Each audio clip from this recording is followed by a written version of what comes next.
Hi, everyone. This week, I'm going to talk with you guys a little bit more about chapter 5 and chapter 6. We're going to just talk very briefly about some of the main things from each chapter that you should kind of be familiar with. So one of the things that chapter 5 goes into more detail about is defining organizations.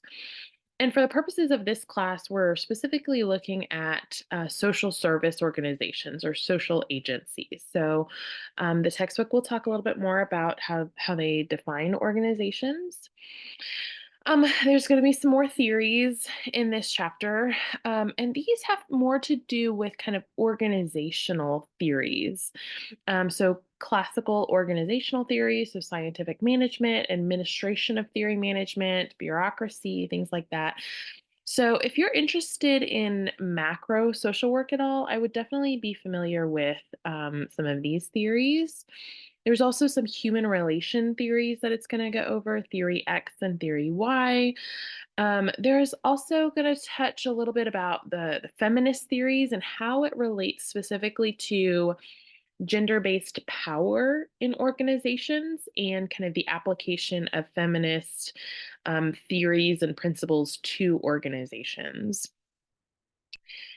Here are some other kind of theories and perspectives. These aren't quite as prevalent in social work unless you're doing more macro administrative type work, with the exception of ecosystems theory. So some of these other ones I would just kind of be familiar with and know kind of general ideas about what each one of these has to do with.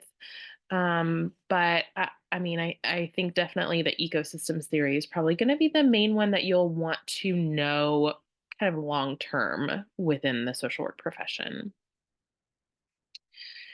So that's kind of again, a very brief, quick overview of chapter 5. Chapter 6, I'm going to talk a little bit more about because it has to do with goals and kind of environmental context of agencies. And so, mission statements, goals, and objectives. So, almost all organizations have some type of either mission statement or goals or values associated with them. Particularly, so for example, faith based organizations are another great example that might have some goals that are faith or religious oriented. Um, some organizations might have multiple different goals. We're going to talk a little bit more in detail about goal displacement because that's something that can happen in organizations that can really kind of shift an organization and sometimes be the downfall of an organization. Um, so I want to talk about again goal displacement a little bit more in detail. So if you think about kind of any type of organization, you have the input or the resources. So this might be either money or clients. And then you have kind of a process that they go through, which might be an intervention. And then you have the output, which is presumably the benefit to the clients.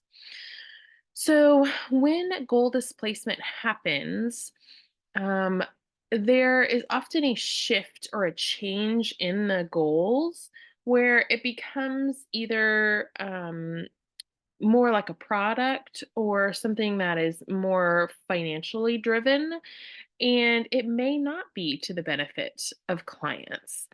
So, I want to talk about a few examples. There are times where organizations have to change their goals. So one example of goal displacement that is kind of a natural thing that had to happen is an organization like the March of Dimes. Their whole goal was kind of the eradication of polio. And so once polio was eradicated, they had to shift their goals and change their goal to a new goal. A similar, type of thing might happen with, an organization whose purpose is COVID vaccines, right? So if everybody has been vaccinated for COVID, which is not the case currently, But once everyone has been vaccinated for COVID, they may not have a purpose or a goal anymore. So those are examples of times when organizations kind of have to change their goals because they have achieved their mission. But there are other times when an organization changes their goals or their mission to fit a funding source, for example.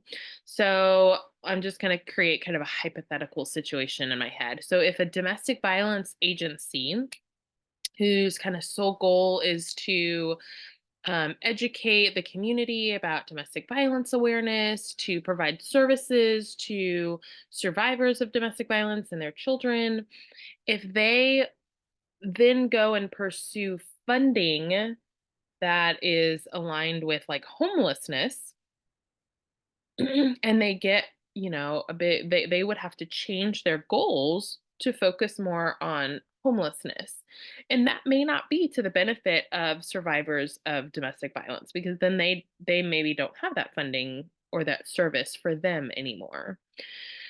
And that also has to do with generally, if I am working at a domestic violence agency and I'm very passionate about the work that I do and helping survivors, and then the agency starts going after funding for homelessness, and that purpose and that focus on domestic violence shifts away. That oftentimes can be more detrimental and harmful for even the workers that work at an agency because that maybe isn't their passion, what they want to go after. So it's really something to think about very thoughtfully. Goal displacement, there can happen kind of in very small increments over time and change into something different, or it can be something kind of big that happens. Oftentimes it has Oftentimes it has to do with funding, and either chasing after funding that doesn't necessarily align with their goals, um, or receiving funding that is not their part of their goals, kind of thing. So I've seen that happen in a couple of different agencies. And so it's just something to keep in mind and think about. And there's research that talks a lot about how nonprofit employees are incredibly intrinsically motivated. And so they feel very passionate about the work that they do. And so if you change their goals and if you change their mission, they may not feel as passionately about the work that they are then doing. So there can be a lot of problems with goal displacement sometimes. The shifting macro environment. So this is an example, and again it'll talk more in the textbook about details about just kind of how an organization or how a program can change over time.